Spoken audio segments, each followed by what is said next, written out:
This is The Gist, the essential podcast for the discerning listener.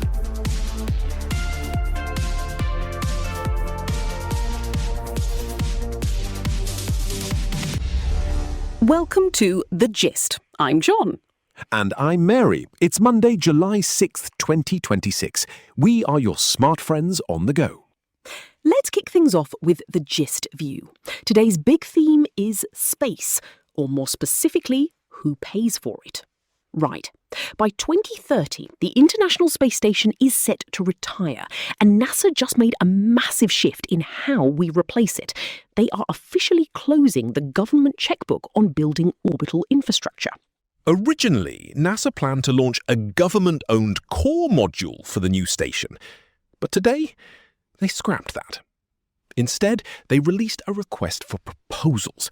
This is a formal call asking private companies to bid on building entirely independent space stations. So let's look at who benefits here. NASA is the clear financial winner. They get to offload billions of dollars in risk. They will stop being the landlord of low Earth orbit. Instead, they just become a paying tenant. Exactly.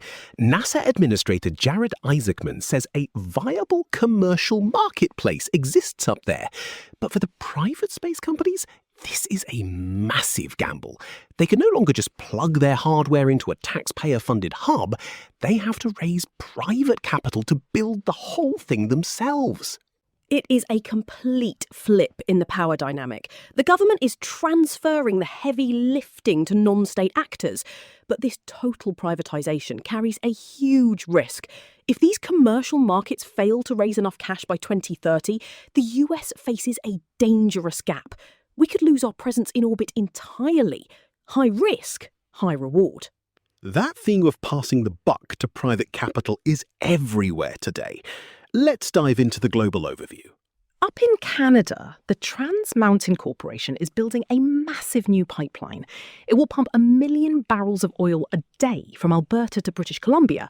Bloomberg reports this is sparking a major push from Indigenous groups. They don't just want to pay out, they want an equity stake. They want to be owners. It's very similar to the NASA deal. The state transfers heavy infrastructure to non-state players.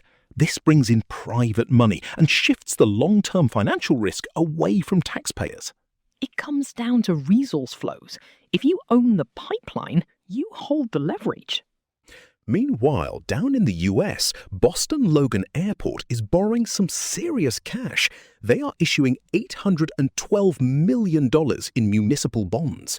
For our listeners, a municipal bond is basically a loan. Investors lend money to local governments to fund public projects. Spot on. Boston Logan is New England's busiest aviation hub. Passenger traffic is surging and the airport is overwhelmed. Bloomberg reports they need this cash to completely remodel their facilities. It's basic infrastructure logic. More people means you need bigger pipes, whether that's for oil in Canada or travellers in Boston. Let's cross the Atlantic for the European perspective. Geopolitics is getting very messy right before the NATO summit in Ankara, Turkey, which starts tomorrow. Messy is an understatement. US President Donald Trump just shared a meme online. He joked that he needs a restraining order against Italian Prime Minister Giorgia Meloni. Politico Europe covered this today. Meloni actually had to deny claims that she begged for a photo with Trump at a recent G7 meeting. Today, Italy's foreign minister went on television to do damage control. He claimed their relationship goes way beyond individual statements. Let's look at the power play here. Meloni is a steadfast right-wing ally to the US, but this public humiliation proves a stark reality. Sharing the same ideology does not protect you from transactional politics. Not at all. Institutional alliances are suddenly hostage to executive whims. Trump uses abrasive rhetoric to keep allies off balance. It's a flex. He is showing that he sets the terms of the relationship, no matter how loyal you are. Moving over to the United Kingdom, another right-wing populist is in hot water. Nigel Farage leads Reform United Kingdom. Politico Europe reports he's accused of hiding political donations from a cryptocurrency entrepreneur. This is a textbook example of how digital capital works today. Crypto allows money to flow under the radar. It completely bypasses traditional electoral rules to fund political operations. Untraceable money means untraceable influence. Finally, a grim reality check in Ukraine. Russian missile strikes hit Kyiv on Monday. The Guardian reports 21 people were killed. This is a deliberate escalation. Russia is maximising civilian pain to create leverage.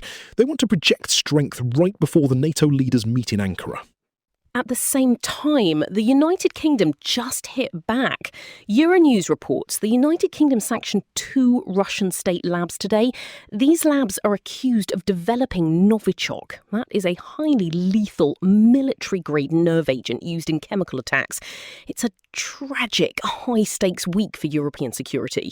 Let's take the temperature of the day. The common thread today is risk transfer and raw leverage. Governments are forcing private capital to build the future, from low Earth orbit to Canadian oil fields.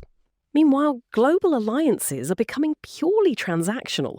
Whether it is mean diplomacy ahead of a NATO summit or hidden crypto funding United Kingdom politics, traditional rules are fading. Power now sits with whoever controls the capital and whoever is willing to exert the most pressure. And that is the gist for today, Monday, July 6th, 2026. Thanks for spending part of your day with us. If you enjoyed the show and want to stay ahead of the curve, you should definitely grab the Gist's daily newsletter. It is totally free and it lands right in your inbox with all the smart analysis you need. Just tap the subscribe link in the show notes. No catch, just great insights. See you tomorrow.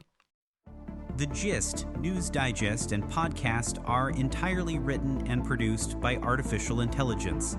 The Gist is out 3 times a day, every day, providing you with a liberal perspective on what to expect next.